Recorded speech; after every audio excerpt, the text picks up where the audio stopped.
The art of Ukiyo-e, standing for Pictures of the Floating World, came for the first time from the country of Japan, all the way to Europe in the 1870s. They were illustrated on woodblocks instead of, to Western society, traditional canvases, and therefore were in danger of slight color damage done by the sun, as you can see here.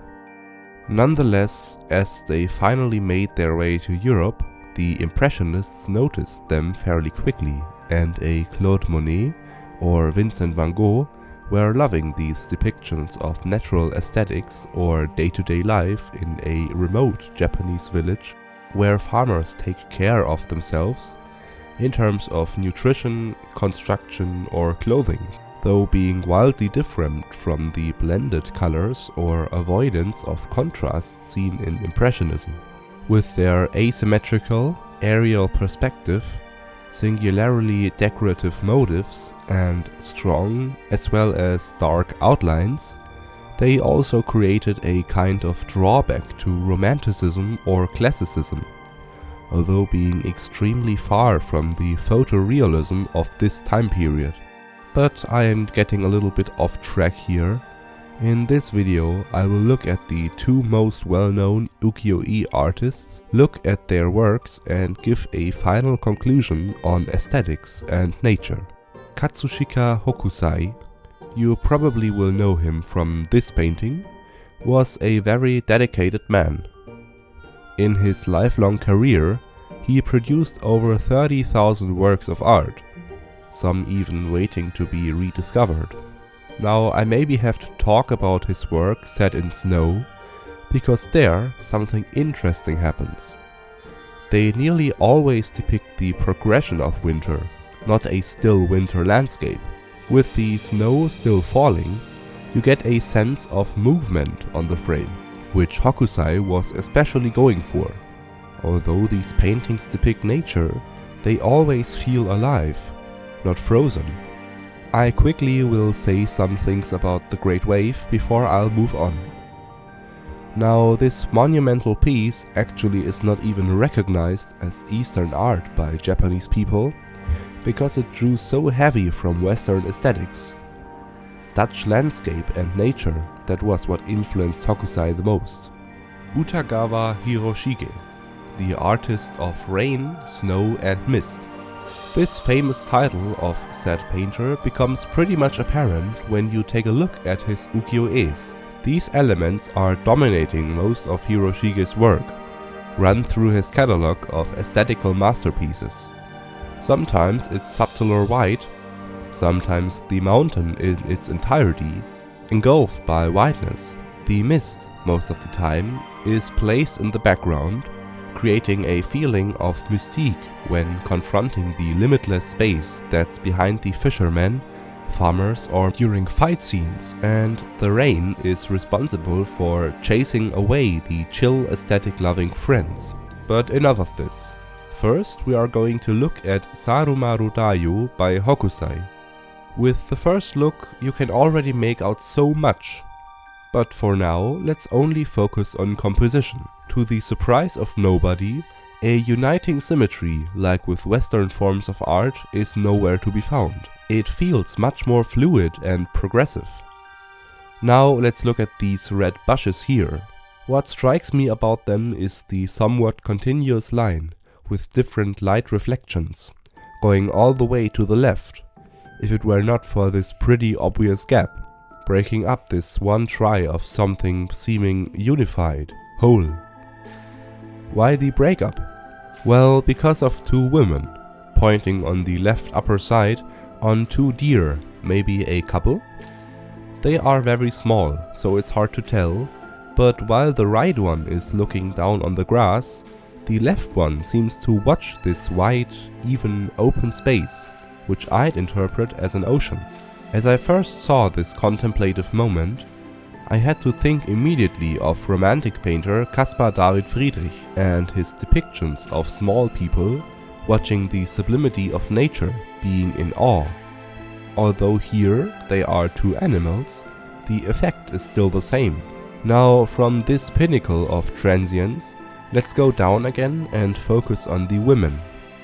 Since they all carry what looks like harvest bags, I assume they come from a long day home to the village, which can be seen on the right side, where two men are already waiting, deeply in conversation.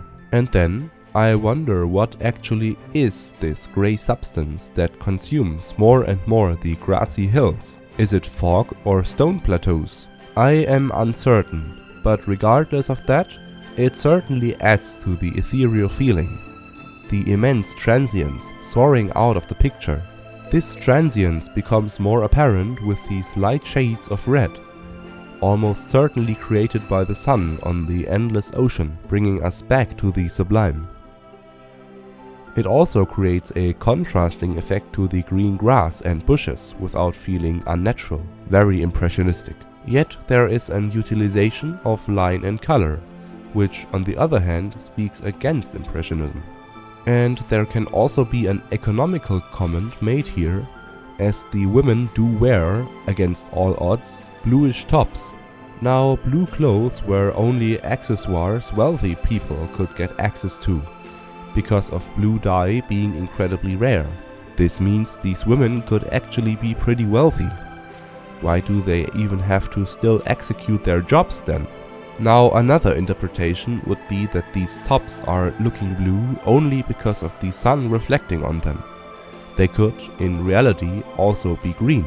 With this war of interpretations alone, Hokusai shows us his immense skill as an artist. Indeed, the Ukiyo-e is very impressionistic, like it was a random snapshot of day-to-day life, but there is something hidden in it. And that's with the two women noticing the pair of deer. It is something special, breaking away from the mundane and into a world full of discovery.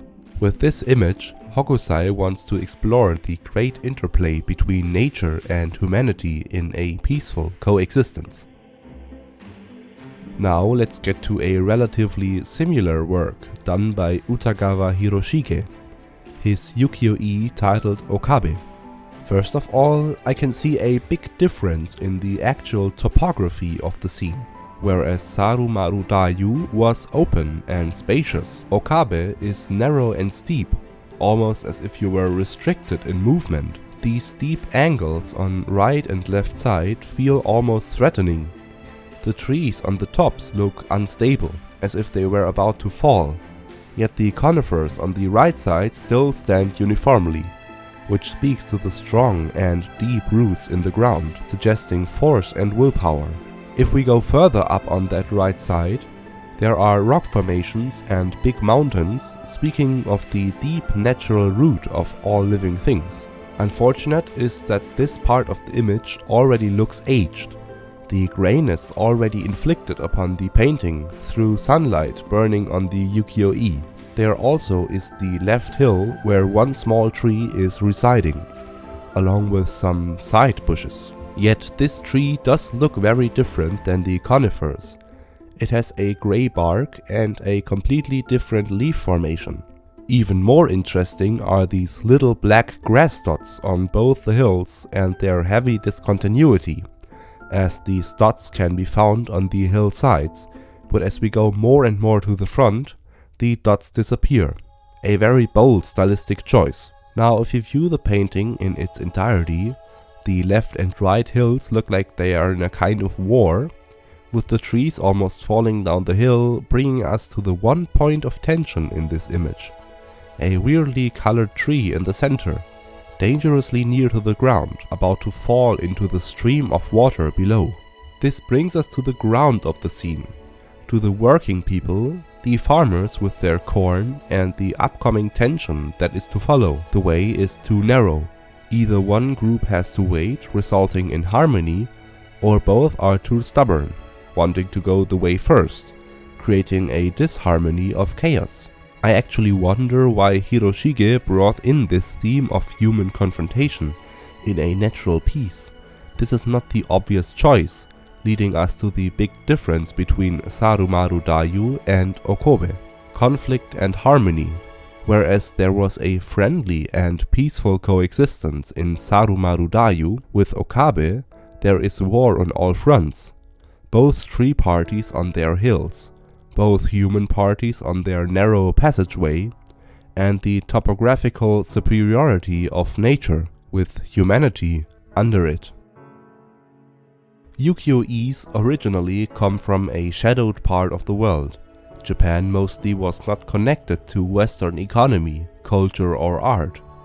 So to, in 1870, eventually see this country open up to the rest of the world is beautiful and was a long overdue, because with the Ukiyo-e arriving in places like France, Belgium or Germany, the awareness for these revolutionary uses of aesthetic, nature and style can be explored so deeply, with a different country full of new botany, values and worldview. This is the power of Eastern natural aesthetics. Heyo everyone, thank you very much for watching this very dense video about one of my favorite art forms ever put to, well, wood. Whenever I see an Ukiyo-e for myself, I immediately see the difference to traditional Western art, see this very unique art style in all its visual splendor. Anyways, see you next Sunday for another video essay. And oh yeah, I had the flu, so my voice is kinda cracked unfortunately. But yeah, thank you.